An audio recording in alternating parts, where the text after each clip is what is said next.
Guys എന്തൊക്കെയുണ്ട്? സുഖമാണോ? ഞാനേ ഇപ്രാവശ്യം നാട്ടിൽ പോയപ്പം എനിക്കുണ്ടായ ഒരു അനുഭവം നിങ്ങളുമായിട്ടൊന്ന് ഷെയർ ചെയ്യാനായിട്ടാണ് ഞാൻ ഈ വീഡിയോ ഇടുന്നത്. മറ്റൊന്നുമല്ല, എനിക്ക് ഇവിടുന്ന് പോകുന്നതിന് മുമ്പ് എൻ്റെ ഈ ലെഫ്റ്റ് ഷോൾഡറിന് ഒരു ഇഞ്ചുറി ഉണ്ടായിരുന്നു. അപ്പോൾ ഇവിടുന്ന് പോവാന്ന് കേട്ടപ്പോൾ പലരും എന്നോട് സജസ്റ്റ് ചെയ്ത്, "എടാ അത് നാട്ടിൽ പോയി തിരുമ്മിച്ചാൽ മതി, മാറിക്കോളും, കുഴപ്പമൊന്നുമില്ല." അപ്പോൾ ഇവിടെ വെച്ച് ഞാൻ അൾട്രാസൗണ്ടൊക്കെ എടുത്ത് നോക്കിയപ്പോഴത്തേക്കും ടയറൊന്നുമില്ല, ജസ്റ്റ് കുറച്ച് സ്വെല്ലിങ് മാത്രമേ ഉള്ളൂ. അപ്പോൾ എനിക്ക് കൈ പൊക്കാനായിട്ടൊരു ബുദ്ധിമുട്ടും കാര്യങ്ങളും എല്ലാം ഉണ്ടായിരുന്നു. അപ്പം ഇവിടുന്ന് പലരും ഈ തിരുമ്മിക്കാൻ പോയവരൊക്കെ എനിക്കറിയാം. ഞാൻ ഇത് തിരുമ്മിച്ചിട്ടില്ല. ഇന്ന് വരെ ആയുർവേദ ഹോസ്പിറ്റലിൽ കയറാത്തൊരു പാർട്ടിയായിരുന്നു ഞാൻ. അപ്പം ഞാൻ ഇവരൊക്കെ പറയുന്നത് കേട്ടുകൊണ്ട് ഞാൻ ഓക്കെ എന്നാൽ തിരുമിച്ചേക്കാന്ന് ഓർത്ത് കോട്ടയത്തുള്ള ഒരു ആയുർവേദ ഹോസ്പിറ്റലിൽ ഇങ്ങനെ ചെന്ന് കഴിഞ്ഞിട്ട് ഞാൻ അവരോട് പറഞ്ഞു, ഇത്തിരി ഫേമസ് ആയിട്ടുള്ളൊരു ഹോസ്പിറ്റലാണ്. ഞാൻ അവിടെ ചെന്ന് ഡോക്ടറെ കണ്ടു, ഡോക്ടറോടുള്ള കാര്യം പറഞ്ഞു, ഇവിടുത്തെ അൾട്രാസൗണ്ടിൻ്റെ റിപ്പോർട്ടിൻ്റെ കാര്യങ്ങളും ഇതൊക്കെയാണ് സംഭവം, ഇതെല്ലാം കാണിച്ച് പറഞ്ഞ് എല്ലാം ചെയ്തു. ഉടനെ ഡോക്ടർ പറഞ്ഞു, ഓക്കെ നമുക്ക് ഇത് കുഴപ്പമില്ല, നമുക്ക് മസാജ് ഒക്കെ ചെയ്ത് അത് തിരുമ്മി നമുക്ക് ശരിയാക്കാം എന്ന് പറഞ്ഞു. ഓക്കെ, അതോടൊപ്പം കുറച്ച് ആയുർവേദ ഗുളികയും മരുന്നും എല്ലാം പുള്ളി എഴുതി തന്നു. ഇപ്പോൾ അവരുടെ ഒരു ഹോസ്പിറ്റലിലായതുകൊണ്ട് ഞാനിതെല്ലാം വാങ്ങിച്ചു, ഒരു 1,500 രൂപയുടെ മരുന്ന് മേടിച്ചു. പക്ഷേ എനിക്ക് ഈ ആയുർവേദ മരുന്നിൽ എനിക്ക് വലിയ വിശ്വാസമില്ല. കാരണം സയൻറ്റിഫിക്കായിട്ട് നമ്മൾ മറ്റുള്ള ഒരു ഡ്രഗ് പോലെ എനിക്കത് ഫീൽ ചെയ്തിട്ടില്ല. നിങ്ങൾക്ക് കുഴപ്പമില്ലായിരിക്കും, നിങ്ങൾ യൂസ് ചെയ്യുകയോ ചെയ്യാണ്ടിരിക്കുകയോ. പക്ഷേ എന്നെ സംബന്ധിച്ചിടത്തോളം ഞാൻ അതിൽ വിശ്വസിക്കുന്ന ആളല്ല. ആയുർവേദ മരുന്നിൽ എനിക്ക് വിശ്വാസം ഇല്ലാത്തതുകൊണ്ട് ഒരു ഇൻടേക്കും ഞാൻ ഒരു സാധനവും ഞാൻ അകത്തേക്കുള്ള ഒരു മരുന്ന് ഞാൻ കഴിച്ചില്ല. പക്ഷേ അവരുടെ ആ ഹോസ്പിറ്റലിൽ ചെന്നതിൻ്റെ പേരിലും അവർ പ്രിസ്ക്രിപ്ഷൻ തന്നതിൻ്റെ പേരിലും നാളെ മുതൽ തിരുമ്മ തുടങ്ങുന്നതിൻ്റെ പേരിലും ഞാൻ ഇത് മേടിച്ചു. പക്ഷേ ഒരെണ്ണം പോലും ഞാൻ അകത്തേക്ക് എടുത്തില്ല. അത് ഞാൻ വീട്ടിൽ മാറ്റി വെക്കുകയാണ് ചെയ്തത്. ആദ്യമേ കൺസൾട്ടേഷൻ ചെന്നു, അതിൻ്റെ പിറ്റേ ദിവസം മുതൽ തിരുമ്മ തുടങ്ങുക. അപ്പം ഞാൻ ഉദ്ദേശിക്കുന്നത് എൻ്റെ ഈ ഷോൾഡറിനാണ് പ്രശ്നം. അപ്പോൾ ഈ ഷോൾഡർ തിരുമ്മുമായിരിക്കും എന്നുള്ള ഒരു രീതിയിലാണ് നമ്മൾ. പിറ്റേ ദിവസം എന്നോട് പറഞ്ഞ് ഒരു തോർത്ത് കൊണ്ടുവരണം, അവിടെ ചെന്ന് കഴിയുമ്പോൾ ലങ്കോട്ടി ഉടുപ്പിക്കും. അന്നേരം ഞാൻ ഓർത്ത്, ഇവരെന്തിനാ ഈ ലങ്കോട്ടിയൊക്കെ ഉടുപ്പിക്കുന്നത്, എൻ്റെ ഈ ഷോൾഡർ തിരുമാൻ ഞാൻ എന്തിനാ ലങ്കോട്ടി ഉടുക്കുന്നതെന്നൊക്കെ അന്നേരമൊക്കെ ഓർത്തു. പക്ഷേ എങ്കിലും കുഴപ്പമില്ല. പിറ്റേ ദിവസം ഞാൻ വന്നു, ഇവർ ഈ പറഞ്ഞ പോലെ എന്നെ ഒരു ലങ്കോട്ടിയൊക്കെ ഉടുപ്പിച്ചിട്ട് ഈ എണ്ണത്തോണിയിൽ കിടത്തിയിട്ട് ഒരു 2 പേര് അങ്ങ് നിന്ന് തിരുമ തുടങ്ങി. അടിമൂടി മൊത്തം തിരുമുക. തിരുമയെല്ലാം കഴിഞ്ഞ് അത് കഴിഞ്ഞപ്പോൾ പറഞ്ഞ് നസ്യം ചെയ്യണം എന്ന് പറഞ്ഞു. അപ്പം ഞാൻ പറഞ്ഞു, എനിക്കങ്ങനെ വേറെ പ്രോബ്ലം ഒന്നുമില്ല. ഈ നസ്യം ചെയ്യുക എന്ന് പറഞ്ഞാൽ നമ്മുടെ സൈനസൈറ്റിസിന് വേണ്ടിയിട്ട്. അല്ല, അത് ചെയ്തേ പറ്റുള്ളൂ, അത് അങ്ങനെ ഇങ്ങനെ. എന്നിട്ട് എന്തോ ഒരു മരുന്ന് ഒരു 7 തുള്ളി മൂക്കിനകത്ത് ഒഴിച്ചു. ഒരു നമ്മുടെ ഈ വിക്സൊക്കെ തേക്കുന്ന പോലെയുള്ള ഒരു അനുഭവമായിരുന്നു. ഏതൊക്കെയാലും അതൊക്കെ കഴിഞ്ഞ് പോയി. രണ്ടാമത്തെ ദിവസം ചെന്നപ്പോഴും ഇവർ നമ്മളെ ഈ സെയിം തന്നെ ഈ എണ്ണത്തോണി കിടത്തുക, കുറേ ചൂടുള്ള എണ്ണ വെക്കുക, കുറേ കിഴി എടുത്തിട്ട് ദേഹം മുഴുവൻ കുത്തി. അന്നും ഇത് തന്നെ തിരുമുക, ഓൾ ബോഡി തിരുമുക. അപ്പം ഞാൻ രണ്ടാമത്തെ ദിവസം ഉച്ചയായപ്പോഴത്തേക്ക് ഞാൻ ചെന്നിട്ട് ഈ തിരുമ കഴിഞ്ഞപ്പോഴത്തേക്ക് ഞാൻ ഈ ഡോക്ടറുടെ അടുത്ത് വീണ്ടും ചെന്നു. അപ്പോൾ അദ്ദേഹത്തിനോട് ഞാൻ പറഞ്ഞു, ഞാനിവിടെ വന്നേക്കുന്ന എൻ്റെ ഷോൾഡറിന് വേണ്ടിയിട്ടാണ്, ഷോൾഡറിൻ്റെ പ്രശ്നം. ഇപ്പോൾ ഇവർ മൊത്തത്തിൽ എന്നെ തിരുമുവാണ്, ഇതിനൊരു അതല്ലല്ലോ എനിക്ക് വേണ്ട, എനിക്ക് ഷോൾഡർ അല്ലേ എന്ന് ചോദിച്ചു. അത് കുഴപ്പമില്ല, അത് നാളെ ഞാൻ പറഞ്ഞേക്കാമെന്ന് പറഞ്ഞു. അങ്ങനെ ഞാൻ മൂന്നാമത്തെ ദിവസം തിരുമനി ചെന്നു കഴിഞ്ഞപ്പോഴും ഇവരിതുപോലെ തന്നെ നമ്മളെ ലങ്കോട്ടിയൊക്കെ ഉടുപ്പിച്ച് സാധാരണ പോലെയുള്ള തിരുമ തുടങ്ങുന്നതിന് മുമ്പ് ഈ തിരുമുകാരൻ ഇങ്ങോട്ട് വന്നിട്ട് എൻ്റെ ഈ ഷോൾഡർ ഒരുമാതിരി ഈ നമ്മുടെ ഈ തോർത്ത് മുക്കി പിഴിയത്തില്ലേ എന്ന് പറഞ്ഞ പോലെ അങ്ങ് ഭയങ്കരമായിട്ട് പ്രസ് ചെയ്ത് ഇവിടെ മൊത്തം അങ്ങോട്ട് തിരുമാൻ തുടങ്ങി.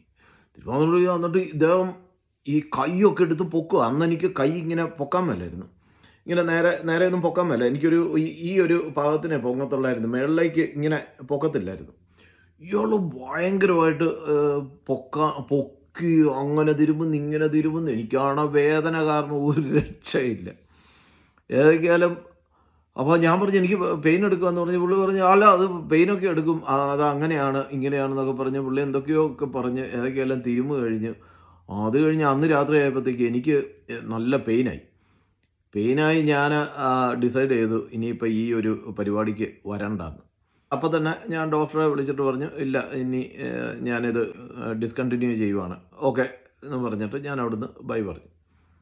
എന്നിട്ട് ഞാൻ നേരെ പോയത് ഈ ഫിസിയോതെറാപ്പി. ഇപ്പം നാട്ടിൽ പഴയ പോലെയല്ല, പണ്ടെന്ന് പറഞ്ഞു കഴിഞ്ഞാൽ നമ്മുടെ നാട്ടിൽ ഫിസിയോതെറാപ്പി അത്ര ഒരു കോമൺ സംഭവമല്ലായിരുന്നു.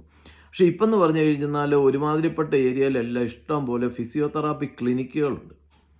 അപ്പോൾ ഈ ഫിസിയോതെറാപ്പി എന്ന് പറഞ്ഞു കഴിഞ്ഞാൽ നമുക്കറിയാം, ഫിസിയോതെറാപ്പി ഇവർ 4 വർഷം സയൻറ്റിഫിക്കായിട്ട് ഓരോ മസിലുകളെ പറ്റിയും പഠിച്ചതിന് ശേഷം ചെയ്യുന്ന ഒരു പരിപാടിയാണ് ഫിസിയോതെറാപ്പി, അല്ലേ? അപ്പം ഞാനിവിടെ ഈ ഓസ്ട്രേലിയ വെച്ച് എനിക്ക് 2-3 ആക്സിഡൻ്റൊക്കെ നേരത്തെ ഉണ്ടായിട്ടുള്ളതുകൊണ്ട് ഞാനിവിടെ എനിക്ക് തോന്നുന്നു 200-250 സെഷനിലും, അതായത് ഒരു കഴിഞ്ഞ 2018 മുതൽ പല പ്രാവശ്യം ഞാൻ ഈ ഫിസിയോതെറാപ്പിക്ക് ഇവിടെ പോയിട്ടുണ്ട്. അപ്പോൾ എനിക്ക് അതിൻ്റെ ഒരു എക്സ്പീരിയൻസും ഉണ്ട്. അങ്ങനെ ഞാൻ ഈ പറഞ്ഞ ഫിസിയോതെറാപ്പി ക്ലിനിക്ക്, ഏറ്റുമാനൂർ ഉള്ള ഒരു ഫിസിയോതെറാപ്പി ക്ലിനിക്ക് ചെന്നു. നല്ല പ്രൊഫഷണലായിട്ട് അവർ എൻ്റെ ട്രീറ്റ്മെൻറ്റ് ആരംഭിച്ചു. ഒരു 10 ദിവസം കൊണ്ട് എനിക്കിപ്പോൾ നല്ല സുഖമായിട്ട് കൈ പൊക്കാം, എങ്ങോട്ട് വേണേലും മാറ്റാം, നല്ല വൃത്തിയായിട്ട് അവർ ചെയ്തു.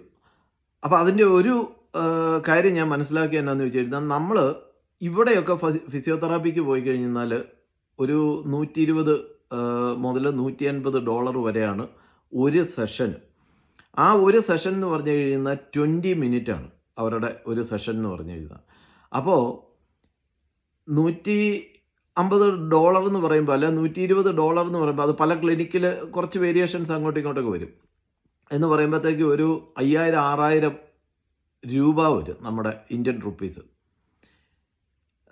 ഈ പറഞ്ഞ ക്ലിനിക്കിൽ ഞാൻ പോയപ്പോൾ എനിക്ക് ഒരു വിസിറ്റിന് 750 രൂപയാണ്. അത് 500-നും 600-നും ഒക്കെ ചെയ്യുന്ന പല ക്ലിനിക്കുകളുണ്ട്. അത്യാവശ്യം എല്ലായിടത്തും തന്നെ ഇപ്പം മോഡേൺ ആയിട്ടുള്ള എക്യുപ്മെൻറ്റ്സും കാര്യങ്ങളും എല്ലാം ഉണ്ട്.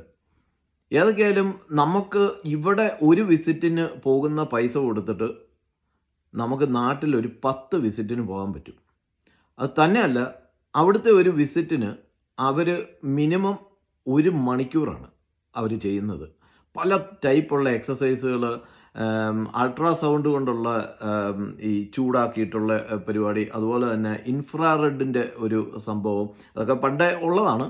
അതുകൂടാതെ നമ്മുടെ ഈ, ഞാൻ ആ മെഷീൻ്റെ പേര് ഞാൻ മറന്നുപോയി, ഈ ഒരു വൈബ്രേഷൻ എന്ന് പറഞ്ഞു കഴിഞ്ഞാൽ ഒരു ചെറിയ കരണ്ട് പോലെ ഇങ്ങനെ തന്നിട്ട് നമ്മുടെ മസിലിനകത്ത്, അപ്പം മസിൽ നല്ലതായിട്ട് റിലാക്സ് ചെയ്യും. അതുകൂടാതെ അവർ തന്നെ മസാജും ഒക്കെ ചെയ്തിട്ട് ഒരു 1-1.5 മണിക്കൂർ, ചില ദിവസം 1.5 മണിക്കൂർ വരെ പോകും. അപ്പോൾ അതായിരുന്നു അവിടുത്തെ ഒരു അനുഭവം. അപ്പോൾ ഇവിടുത്തെ ഫിസിയോതെറാപ്പിയേക്കാളും ഫാർ ബെറ്റർ ആയിട്ട് എനിക്ക് ഫീൽ ചെയ്തത് നാട്ടിലെ ഫിസിയോതെറാപ്പിയാണ്. കാരണം ഈ പിള്ളേരെല്ലാം നല്ല വൃത്തിയായിട്ട് പഠിച്ച് അവർക്ക് ഓരോ മസിലിനെ പറ്റിയും അതിനുള്ള ജ്ഞാനമുണ്ട്.